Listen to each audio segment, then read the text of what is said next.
Bora, galerinha! Vamos resolver uma questão sobre fundos de investimentos, a disciplina coração das provas da Ambima.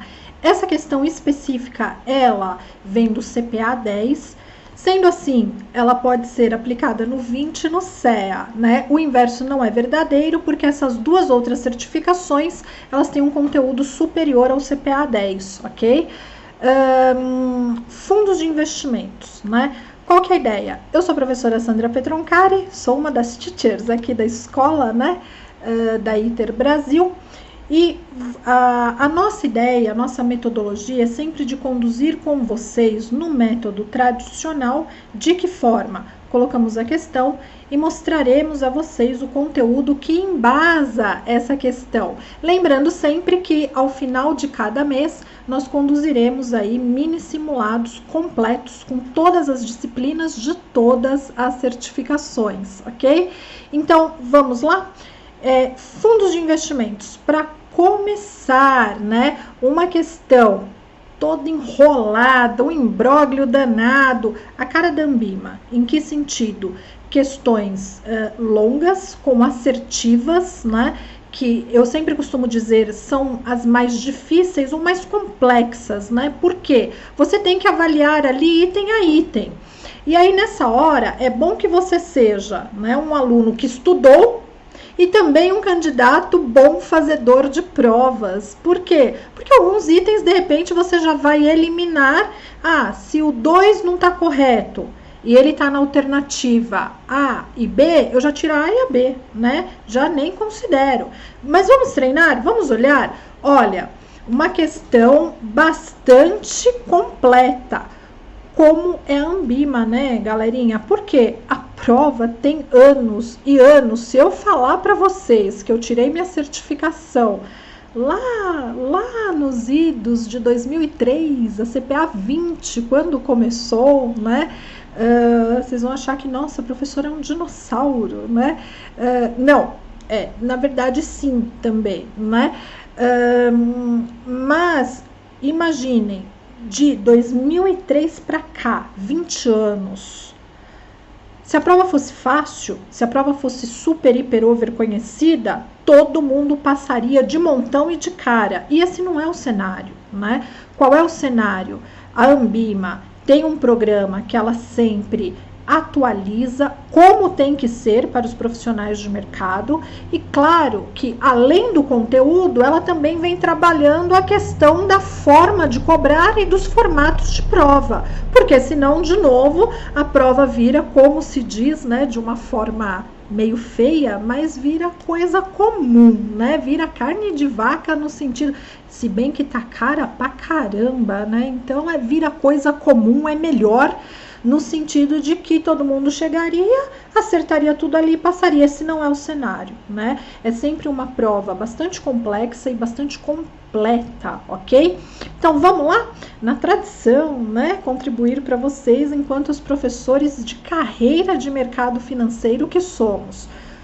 Quanto à aplicação em um fundo de investimentos, assertiva 1. Os recursos são contabilizados no balanço do banco administrador, que pode emprestá-los a seus clientes. Nossa, Sandra, já me perdi, né? Vamos ler as outras. A aplicação de um fundo corresponde aos investimentos na carteira de ativos do fundo, provendo diversificação ao cliente. Assertiva 3. Essas aplicações possuem garantia do FGC, o Fundo Garantidor de Crédito. 4. Possui garantia do administrador. E assertiva 5, a aplicação é convertida pelo valor da cota do dia em que ela é feita, ou do dia seguinte ao que ela foi feita. Estão corretas. Então eu sempre digo, né, isso é um fato. Esse é o tipo de questão mais completo que tem, ok? Então, primeiro, eu acho que a primeira assertiva é a mais difícil de todas, né? Em que pese que não é uma questão difícil, mas é uma questão que cobrou muitos conceitos numa pergunta só. A cara da Ambima, mini cases, os conceitos cobrados ali a fundo, né? E assim, inventa quem diz o contrário, né? Vamos olhar a primeira? Os recursos são contabilizados no balanço do banco administrador, que pode emprestá-los a seus clientes. Pessoal, vamos relembrar uma coisinha? Toda vez que a gente constitui um fundo de investimento, é muito comum vocês ouvirem por aí, né? O fundo é um condomínio, como um apartamento que a gente mora dentro do prédio que está num condomínio. O nosso apartamentozinho é uma cota e ali, enquanto condôminos, nós temos direitos e deveres.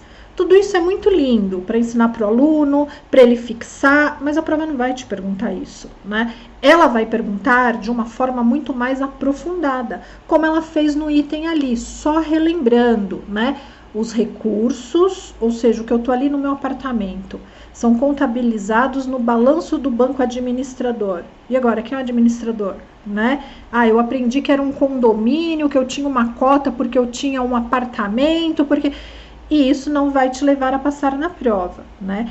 E esse banco administrador poderia emprestar esses recursos aos seus clientes. Tem uma série de erros nessa afirmação.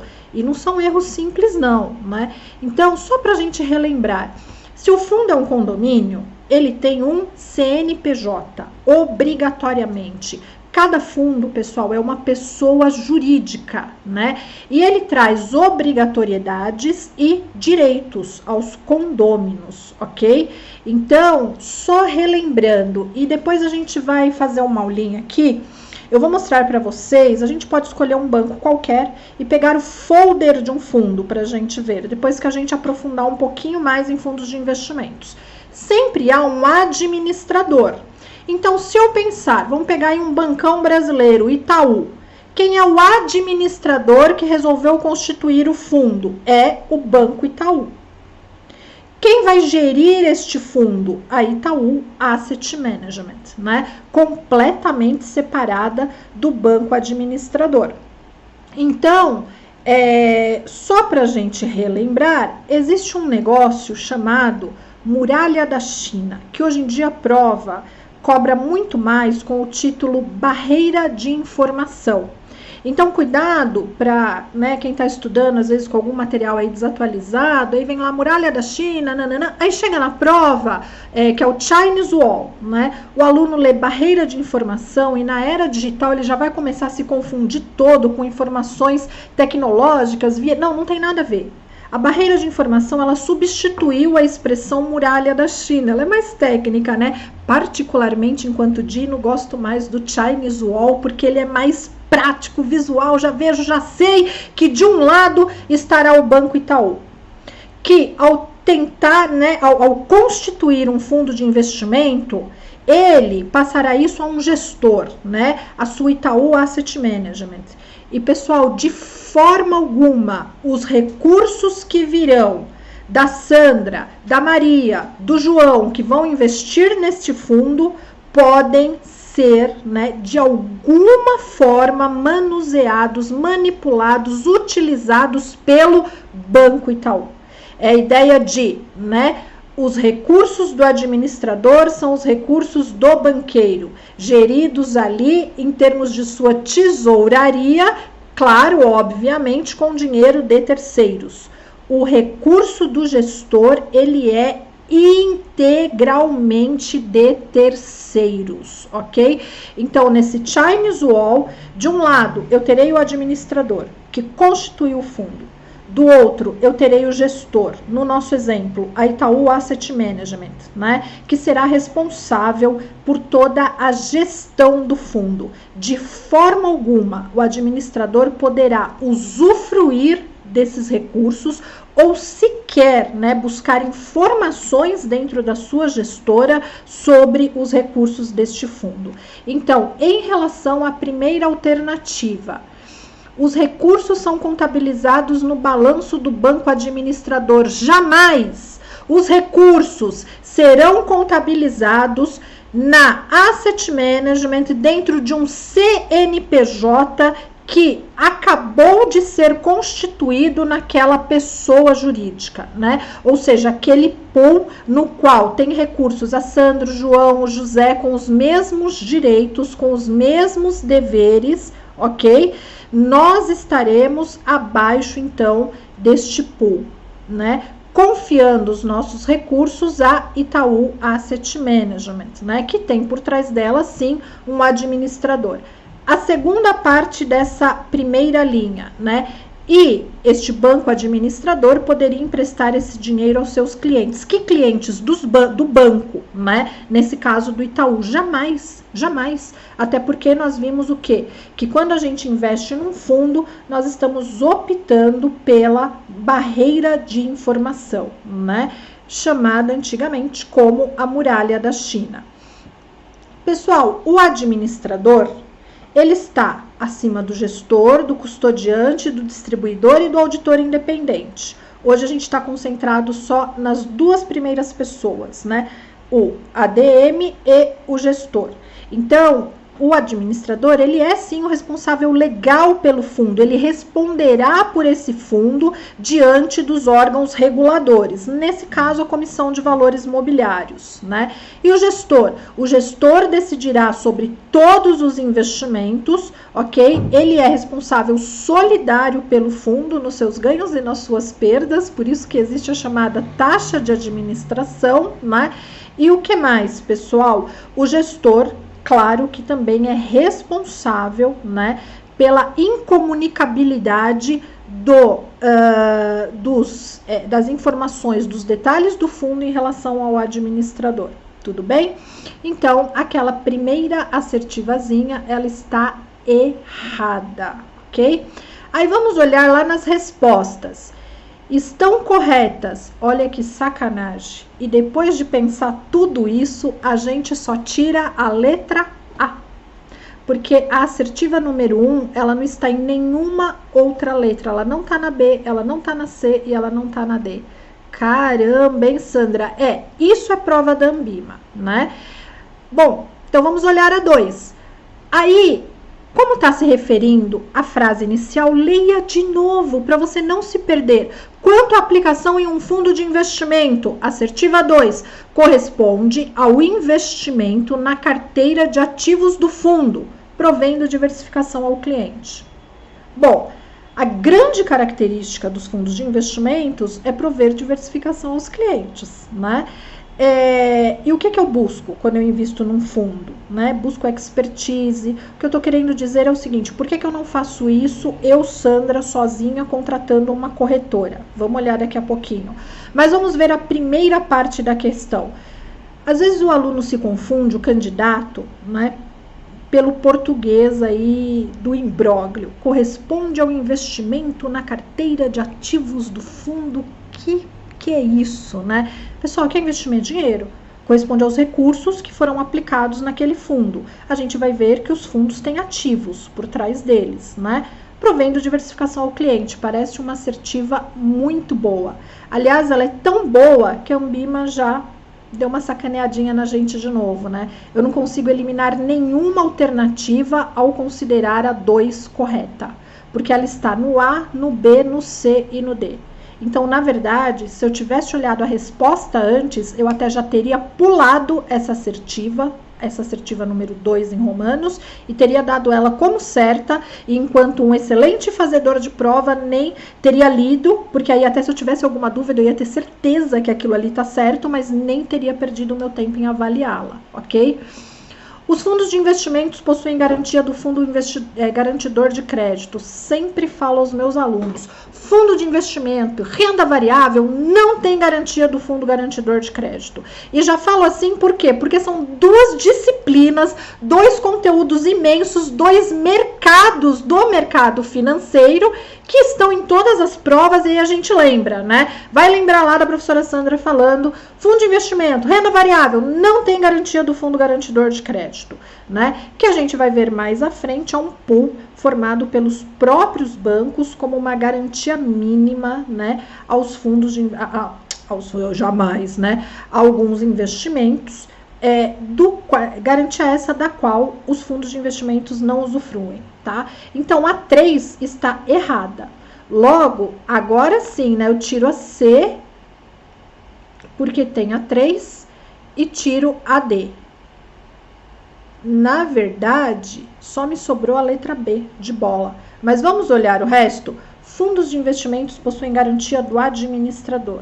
Pessoal, nem fundo de investimento, nem qualquer investimento, isso é uma afirmação muito genérica, muito ampla, no sentido de que algum investimento poderia ser garantido por um administrador. Tá? A gente não está falando aqui no sentido de que tem uma garantia de margem, tem um depósito, como a gente vai ver em alguns mercados de derivativos. Não, aqui é uma informação genérica que, na grande maioria de quase 100% das vezes, estará errada, ok? Então, vamos relembrar aqui algumas coisinhas, né? Os fundos, né? De verdade, eles sim, conferem os mesmos direitos e deveres a todos os seus cotistas, né? A todos os que aplicaram naquele fundo. Eles são constituídos como um CNPJ à parte. Fundos não têm garantia do fundo garantidor de crédito, né? A gestão de fundos de investimentos, ela é feita completamente separada da gestão do banco em si, né? Então, Itaú Asset Management, Bradesco Asset Management, BB Asset Management, são completamente separados, né? Esses são os gestores, eles são separados dos seus administradores. Banco Itaú, Banco Bradesco, Banco do Brasil, ok? Que mais? Funções e responsabilidades do administrador e do gestor, nós passamos rapidamente, mas vai chegar um momento que a gente vai completar este quadro, colocando o distribuidor e o auditor independente, mas eles não estão nesta questão. E aquela cobrança genérica de que o administrador não vai garantir nada em nenhum investimento, em nenhum mercado. Tá bom? E não gosto desse tipo de alternativa, né? Muito aberta, muito ampla, muito genérica, mas de novo, galera, são mais de 20 anos de prova, CPA 10, né? Então, nesse momento, a gente tem que estar atento ao conteúdo e sim, a forma de cobrança desse conteúdo e a tudo que já caiu na prova.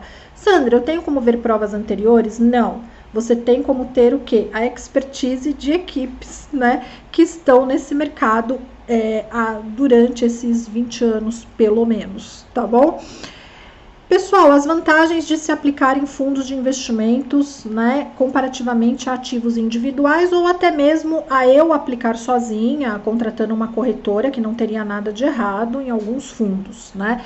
Eu tenho toda uma maior expertise que vem junto dessa gestão, que é o que? Justamente eu saber que ali tem auditoria interna, eu saber que esses fundos têm análise de crédito feita por equipes do banco, tem análise de risco, né, feitas por equipes do asset. Então, pessoal, toda essa questão de que eu tenho um risco menor do que eu estar sozinho, a não ser que eu seja um grandíssimo expert. Porém, mesmo sendo esse cara, que às vezes pode manjar muito de mercados financeiros, dificilmente eu terei constituído uma equipe de análise de crédito, uma de análise de risco e performance, né? Eu vou ficar lá pensando sozinho, enquanto na gestão do asset eu tenho todos os comitês preparados para isso, para fazer a alocação de ativos dentro do fundo, ok? Então, quando eu contrato um fundo, na verdade, né, eu tenho esse maior acesso ao mercado financeiro e aos seus mini mercados, né?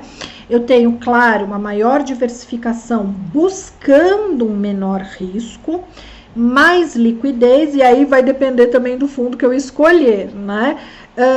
E por todo este quadro, sim, eu busco uma expertise do gestor e tenho uma maior conveniência com isso, né? Mas é claro que no fundo o que eu quero mesmo é um maior e um melhor rendimento do que se eu estivesse performando sozinha, né? Atuando sozinha. E quais são as propriedades do dinheiro, né, ou dos ativos, como colocou a assertiva B, que compõem um fundo de investimento? Exceção aos imobiliários, que o fundo é proprietário, muitas vezes, e detentor, né, dos ativos, ou seja, dos imóveis ou dos empreendimentos que estão atrelados ao fundo, os ativos financeiros, no caso dos fundos de investimento, são propriedade do condomínio. cujas cotas conferem iguais direitos e deveres a todos os cotistas. Quando eu, Sandra, que sou cotista de um fundo, lá no Asset Management do banco que a gente estava usando como exemplo, né, nesse caso, se eu quero me desfazer agora das minhas cotas, eu quero a reintegração do meu capital num determinado momento. O fundo está ganhando, já ganhei bastante, eu resolvi que eu vou sair. Eu vou trazer comigo aquilo, né, os ativos nos quais o gestor do asset do Itaú investiu? Claro que não. Eu vou recuperar meu dinheiro e os ativos do fundo, né, continuam lá no fundo. Então, quando o investidor decide vender suas cotas, ele não tem qualquer poder, né, sobre qualquer ativo do fundo, ou seja, aquilo, em essência, exceção ao fundo imobiliário, não lhe pertence. No fundo imobiliário, a gente vai ver mais para frente, em outras aulas, que a gente se torna sócio, né? Sócio no sentido dos empreendimentos e dos investimentos imobiliários. Porque é claro que em todos esses investimentos que eu entro no mercado financeiro, entre aspas, eu me torno um sócio, né? E aí, pessoal, então, voltando para a nossa questão. Quanto à aplicação em um fundo de investimentos, os recursos, a gente já tinha tirado essa alternativa. Não possuem garantia do FGC, muito menos qualquer garantia do administrador, né? Jamais, né? O que sobrou pra gente? Corresponde, né, a aplicação em um fundo ao dinheiro que está ali investido nos ativos que o gestor escolheu para este fundo e que, na verdade, em essência, na hora que eu vendo minhas cotas, eles não me pertencem. E sim, uma das vantagens é a promoção da diversificação para o cliente. A assertiva 2 está corretíssima. E a 5? A 5 vai ser o pezinho que a gente vai deixar de ligação para a aula posterior, que as aplicações dos fundos, quando eu vou converter, né, vou converter objetivamente em dinheiro, eu posso fazer pelo valor ao qual a cota do fundo fechou no dia anterior. Então, eu estou abrindo o mercado hoje, mas eu estou contabilizando todo o meu fundo, né, em ganhos e perdas pelo valor da cota de fechamento. Ou por uma estimativa de cota de abertura. Então, vamos supor que hoje é, né, uma terça-feira. Eu posso fazer, né, a correção de todo o patrimônio, de todo o dinheiro que está investido ali naquele fundo, pelo valor que as cotas fecharam na segunda-feira, ou por uma estimativa do que será a abertura nessa terça-feira. A gente vai ver que há regras e restrições para isso, nem todos os fundos podem operar com cota de abertura, ok? E esse é o pezinho já para a gente resolver uma próxima questão. Aqui hoje, ele só falou para a gente as aplicações, né? Convertidas pelo valor da cota, podem ser convertidas pelo valor da cota do dia ou do dia seguinte. Então, do dia, se eu tô na segunda, o fechamento da segunda, ou a abertura da terça. Que é a mesma coisa que eu falar o seguinte: se eu estiver olhando da terça, eu posso converter pela abertura da terça ou pelo fechamento da segunda-feira.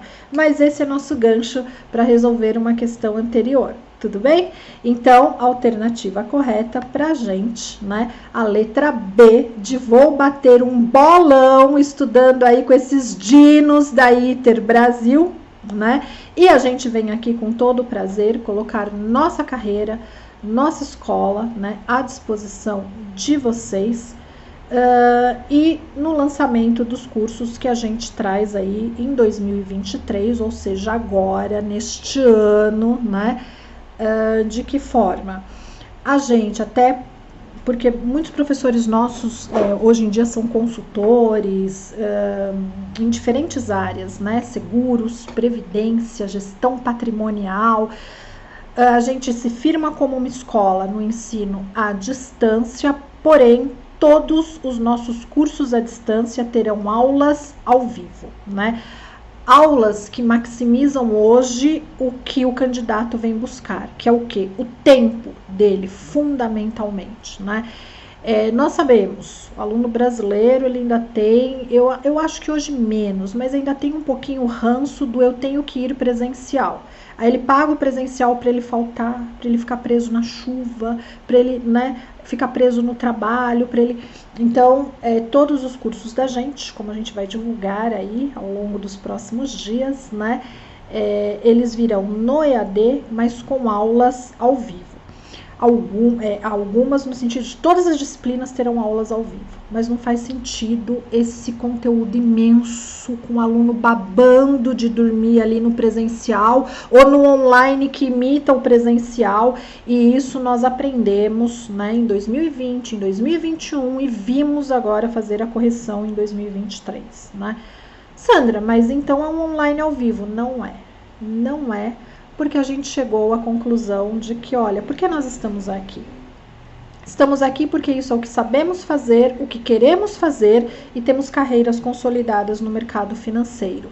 Todo esse curso híbrido online ao vivo, ele continuará no preço do EAD, né? É presente? Molezinha para vocês. Mas vambora, que já tá longo demais e a gente já, pessoal, sem perceber, de uma forma que eu diria até tranquila, a gente já repassou aqui, eu diria que os 10 ou 12 primeiros slides da disciplina de fundos de investimentos em teoria. Vambora? Isso aí, galerinha. Até mais, tudo de bom, até a próxima questão.